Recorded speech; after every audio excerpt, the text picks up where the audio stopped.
साथियों, 20 जून 2023 को चुनाव आयोग ने असम के डिलिमिटेशन की एक मसौदा प्रकाशित किया, एक ड्राफ्ट प्रकाशित किया।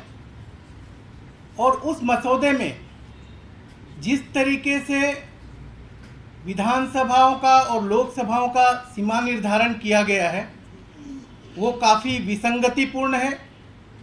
उसमें बहुत सारी गलतियां हैं। जनसंख्या की जिस तरीके से वृद्धि हुई है उसको ध्यान में नहीं रखा गया है। विभिन्न जाति जनगोष्ठी उनके जो अधिकार हैं सीमांकन में, सीमा के निर्धारण में, उसका ध्यान नहीं रखा गया। असम में पहला डिलिमिटेशन 1976 में हुआ, जो 1971 की जनगणना के आधार पर था। उस वक्त असम की जनसंख्या 1,46,00,000 थी। उसके बाद 2001 में जनगणना हुई, 2011 में जनगणना हुई, 2021 में जनगणना नहीं हुई किन्हीं कारणों से। लेकिन चुनाव आयोग ने इस परिसीमन के लिए, इस डिलिमिटेशन के लिए जो जनगणना आधार के रूप में लिए है वो 2001 की जनगणना है। और 2023 में, आज हम 2023 में हैं, आज असम की जनसंख्या 3,60,00,000 के लगभग है।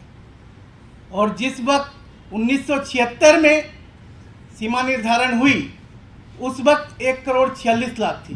तो लगभग 2.5 गुना जनसंख्या बढ़ने के बावजूद भी असम में जो विधानसभा की सीटें रखी गई हैं वो उतनी 126 ही हैं।